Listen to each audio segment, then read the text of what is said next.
Nangyari ang insidenteng ito sa Luang Prabang, Laos, kung saan nakatira si Supan. Ipinanganak siya noong 1971. Naging lingkod bayan siya sa edad na 26 at nagtrabaho ng maraming taon sa Civil Registry Office sa Luang Prabang, Laos. Noong 1999 nagpakasal si Supan, ngunit sa kasamaang palad, ang mga bagay ay hindi natuloy ayon sa plano. 3 years lang ang itinagal ng pagsasama nila ng kanyang asawa dahil pareho nilang naramdaman na hindi sila para sa isa't isa. Kumalat pa nga ang ilang mga chismis na baog umano si Supan habang sabik sa mga anak ang pamilya ng kanyang asawa. Ang sabi naman ng iba, pinagtaksilan siya ng kanyang asawa. At may mga sabi-sabi pa nga na lasinggero si Supan at mahilig makipaglandian sa ibang babae.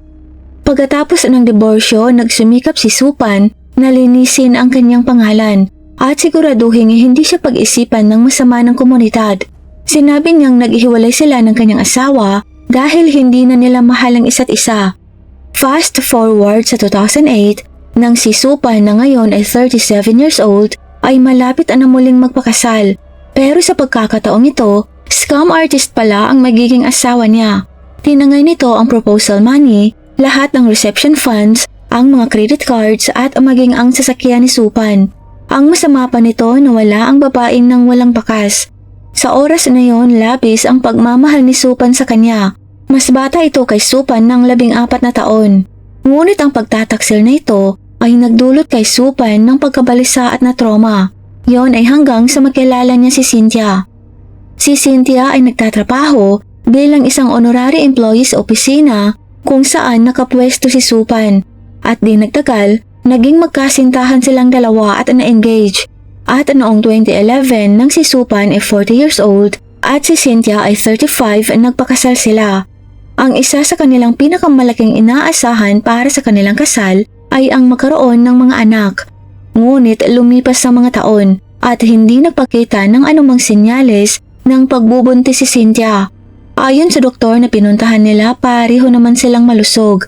Pero parang hindi lang sila nakatadhana na magkaroon ng mga biyolohikal na anak. Ito ay humantong sa kanila sa isang desisyon. Nag-apply sila para sa pag-ampon ng bata at nang may mag-aalaga sa kanila habang sila ay tumatanda. Kung tutuusin, anong silbi ng kayamanan sa malaking bahay kung wala namang mga anak na makakasama? Hindi naman nila kailangang maging biyolohikal na mga magulang para makakuha ng anak. Noong August 2016, natupad ang kanilang hiling. Nag-ampon sila ng isang bata at pinalaki ito bilang sariling anak. Pagkatapos noong 2017, sumulong muli ang buhay ni Supan. Siya ay opisyal na naging regional representative sa labas ng Luang Prabang. Sa isang pamilya, isang bagong tungkulin at isang magandang kinabukasan, tila sa wakas ay natagpuan na ni Supan ang kapayapaan at katuparan na matagal na niyang hinahanap. Si Mr. Supan, na kilala sa kanyang kabaitan at pagkabukas palad, ay nagmamay-ari din ng negosyo ng palm oil sa lugar, kaya hindi kailanman issue para sa kanya ang pera. Maaari siyang magretiro anumang oras kung gugustuhin niya, ngunit sa halip, lagi siyang nandyan para sa mga tao, tumutulong sa tuwing may kumakatok sa kanyang pintuan. Kaibigan man ito na nangangailangan o mula sa komunidad, ginagawa ni Mr. Supan ang lahat ng kanyang makakaya upang tumulong. Samantala, abala si Mrs. Cynthia sa iba't ibang social activities habang inaalagaan pa rin ang kanilang anak sa tulong ng isang kasambahay. Pagkatapos noong June 2019, isang lalaking nagngangalang Sambat na 27 years old ang pumunta kay Mr. Supan para humingi ng trabaho. Halos 1 taon na umano siyang nakatambay matapos mawalan ng trabaho noon. Si Sambat ay nagtrabaho bilang mangingisda at sa isang plantasyon. Ngunit ang mga trabaho na yon ay hindi tumagal. Mayroon siyang isang anak na babae at ang kanyang asawang si Malay ay patuloy na nag-aalala tungkol sa kanyang kawalan ng trabaho. Nagbebenta si Malay ng mga damit online, ngunit katamtaman lamang ang kanyang kita. Siya rin yung tipong mahilig mamasyal kasama ang mga kaibigan, hindi lubos na nasisihan sa kanyang buhay, lalo na at bata pa siya nung nag-asawa at naghahangad ng mas malayang pamumuhay. Si Sambat naman ay nakakaramdam ng hiya. Ayaw niyang nakapundo sa bahay ng walang trabaho, lalo na't habang lumalaki ang kanyang anak, nangangailangan sila ng pera para sa pag-aaral nito. Nakiusap siya kay Mr. Supan na sana mabigyan siya nito ng trabaho kahit ano basta may sahod, pagmamakaawa niya rito. Pero ipinaliwanag sa kanya ni Supan na wala ng bukas na posisyon. Napununan niya ang lahat ng mga pwesto, kaya't bagsak balikat na umuwi si Sambat. Ngunit pagkatapos talakayin nito sa kanyang asawa, nagpasya si Supan na bigyan si Sambat ng trabaho bilang isang backup personal driver. Bakit backup? Dahil may regular driver na si Supan na nagngangalang Chan na 30 years old at nakasama na niya ng 4 na taon. Si Chan na may asawa na at may mga anak ay walang pakialam sa ideya. Masaya siyang makatulong. Sa tuwing day off o liban si Chan, sasabak si Sambat para humalili. Tumutulong din siya sa paligid ng bahay sa mga bagay tulad ng paghahardin o pagbabantay kapag wala siya sa likod ng manibela. Pagsapit ng September 2019, pagkatapos ng 3 buwang pagtatrabaho bilang backup driver, nagbago ang buhay ni Sambat. Nagsimulang umalis si Mr. Supan ng mas madalas para sa mga assignments sa labas ng bayan sa Muangsay. Ang mga paglalakbay na ito ay tungkol sa mga proyektong panlipunan at pangkalusukan sa pagkikipagtulungan ng mga ospital mula sa Luang Prabang, kabilang ang pagtatayo ng mga bagong facilities sa kalusukan. At dahil dito, matagal siyang nawawalay sa kanyang pamilya. Dahil din dito, kinailangan ni Mrs. Cynthia na pumasok at pansamantalang pumalit sa ilan sa mga tungkulin ng kanyang asawa, tulad ng pakikipagpulong kasama ang mga pinuno ng komunidad sa Luang Prabang. Isang buong buwan na hindi umuwi si Supan. Sa tuwing sinusubukan naman siyang tawagan ni Cynthia na umuwi na, agad naman itong nagagalit. Sa edad na 48 at si Cynthia ay 43, karaniwan ng mainit ang tensyon sa pagitan nila paminsan-minsan, lalo na pagkatapos ng mahabang nakakapagod na araw sa trabaho. Ngunit ang patuloy na argumento ay nagsisimula ng sumira sa relasyon nilang dalawa. Sinubukan ni Cynthia na maging maunawain, kinikilala kung gaano kahirap ang kanilang mga trabaho, ngunit walang dahilan para hayaang kainin ng madalas na argumentong ito ang kanilang relasyon. Ang lumalaking tensyon na ito ay naging dahilan para hindi mapalagay si Cynthia.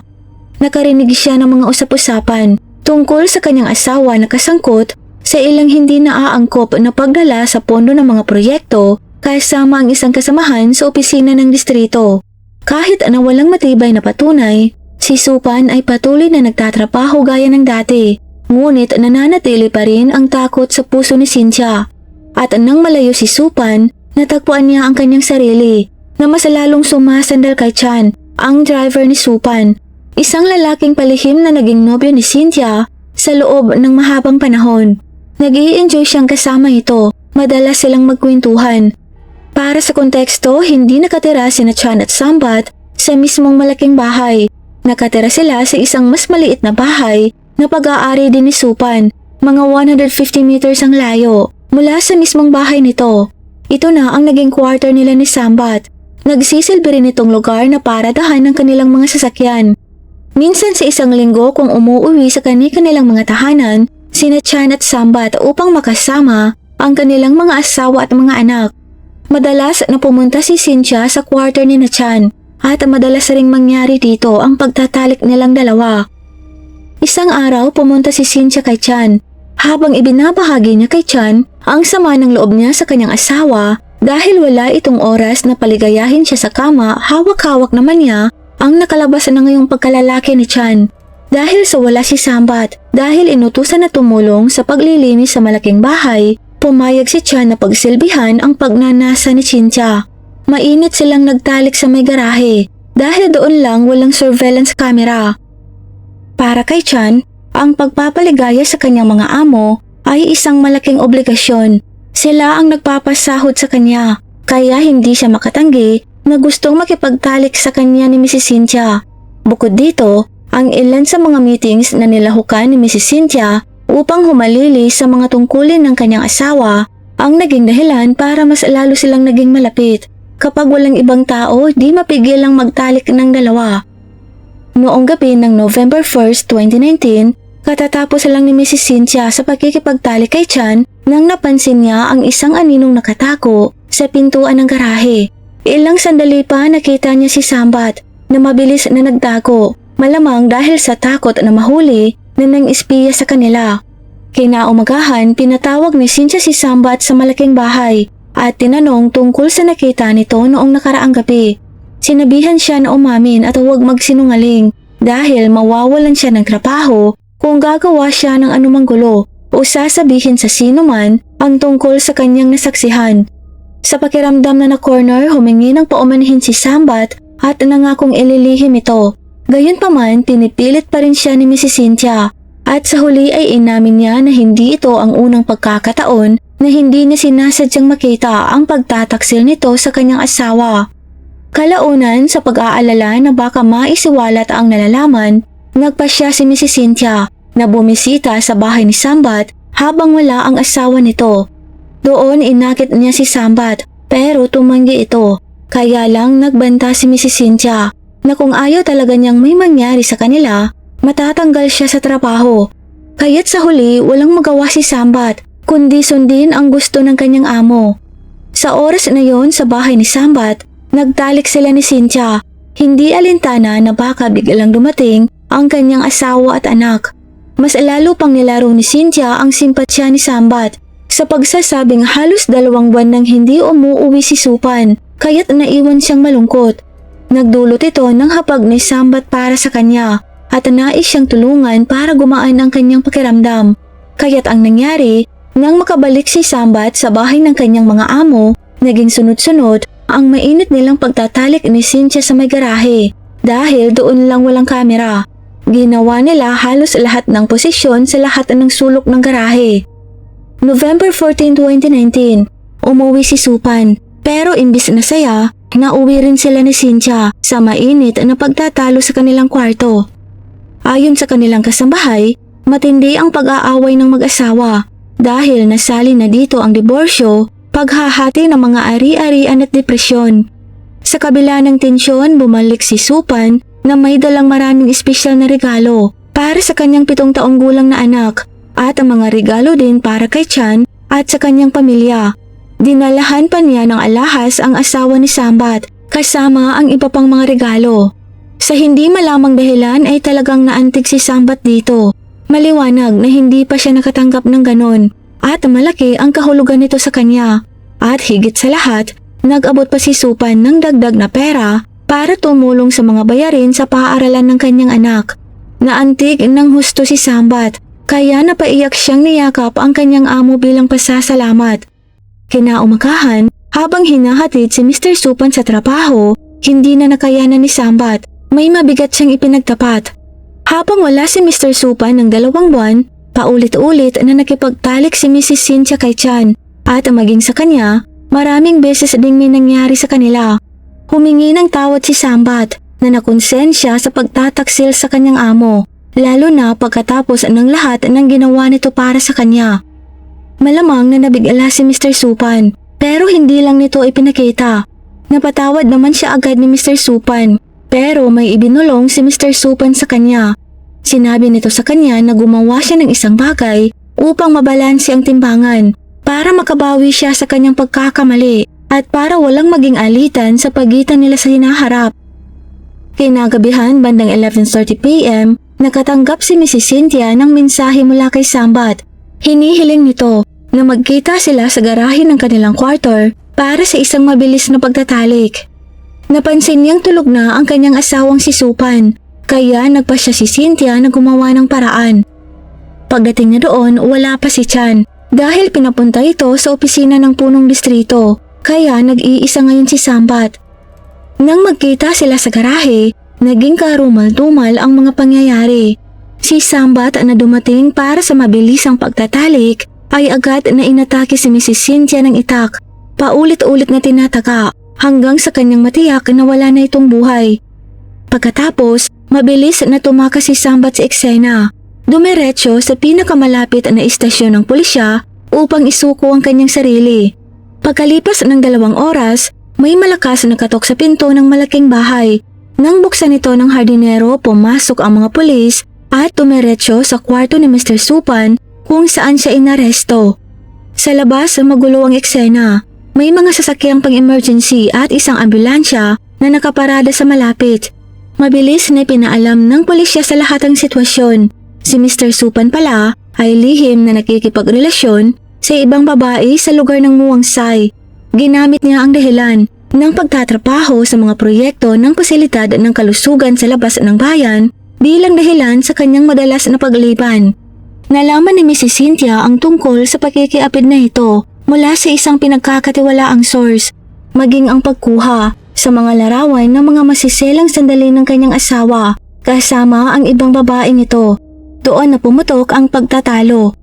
Narinig ito ng kanilang kasambahay at sa panahon ng pag-aaway isinaalang-alang ng mag-asawa ang diborsyo. Gayunpaman gustong maghintay ni Mr. Supan hanggang sa matapos ang kanyang termino. Natatakot sa kahihiyang idudulot nito. Pareho silang sumang-ayon na magpigil muna. Pangunahing dahilan ay upang protektahan ang damdamin ng kanilang ampon. Ngunit nag-iba ang mga pangyayari nang malaman ni Supan ang tungkol sa sikretong ginagawang pagkikipagtalik ng kanyang asawa kasama ang dalawang driver. Nakaramdam siya ng matinding selos at galit. Gayunpaman, nakakita siya ng pagkakataong hiwalayan ng kanyang asawa para mapakasalan ng kanyang kabit. Matapos humingi ng tawad si Sambat para sa kanyang mga aksyon, si Mr. Supan na nakadama ng pagkakataon na harapin ang sitwasyon ay minanipula ang pagkakonsensya ng kanyang driver. Nakumbinsin niya si Sambat na gumawa ng mga pagpapago sa pamamagitan ng pagligpit sa kanyang asawang si Cynthia at pagkatapos ay tumakas sa bayan.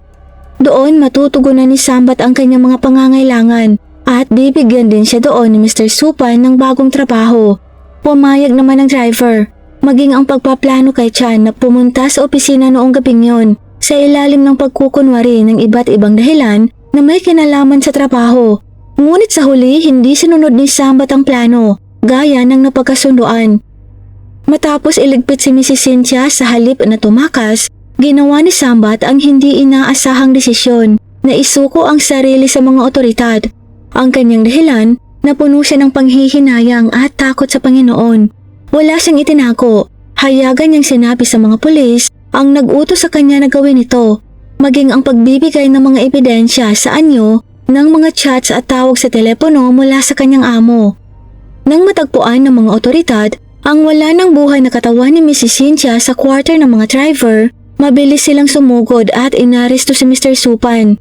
Sa lahat ng ebidensyang nakasalansan laban sa kanya, wala na siyang mapupuntahan.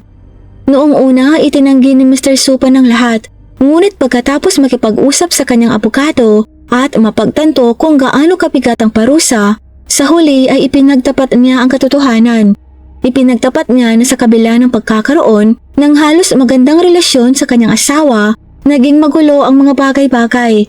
May mga isyu ang kanyang asawa at maraming pagpapanggap na pag-uugali. Higit pa rito, nahulog siya at umibig sa ibang babae. Pero nalaman niyang nagsimulang makipagtalik ang kanyang asawa sa kanilang dalawang driver na siyang nagpalala sa sitwasyon. Nang magsimula ang paglilitis noong unang bahagi ng 2020, si Mr. Supan na natanggal na sa kanyang pwesto ay tumayo at gumawa ng nakakagulat na pahayag. Hiniling niya sa korte na palayain si Sambat sa pagsasabing ang kanyang driver ay hindi dapat managot sa krimen. Ayon kay Supan, walang dahilan si Sambat para tapusin ang kanyang asawa, maliban sa pagsunod sa kanyang utos. Masyado lang talaga itong inosente para tumanggi. Gayunpaman, nilinaw ng taga-usig na ang legal na proseso ay kailangang magpatuloy ayon sa plano at ang batas ay hindi basta-basta ipagwawalang bahala ang bigat ng sitwasyon. April 15, 2020, hinatulang guilty ng mga hukom sa Luang Prabang Municipal High Court ang 49 years old na si Supan sa pag-orkestra sa pagtapos sa kanyang asawa at hinatulan siya ng habang buhay na pagkakakulong. Samantala, si Sambat ay sinintensyahan ng 15 years para sa pagtataga kay Mrs. Cynthia na sa huli ay humantong sa pagkawala nito. Ang ampon naman ni Supan ay kinuha ng kanyang nakababatang kapatid na nakatira sa Muangsay. Si Chan naman na umamin din sa kanyang pagkakasangkot kay Mrs. Cynthia ay unang kinasuhan ng misconduct. Ngunit pagkatapos naisip ng korte na sinusunod niya lang din naman ang utos ng kanyang amo, kaya't sa huli napawalang sala siya sa lahat ng kaso. Ito lang po para sa araw na ito. Maraming salamat po sa panonood. Magkita-kita po tayong muli sa susunod na video at sa muli, mag-iingat po tayong lahat. Paalam!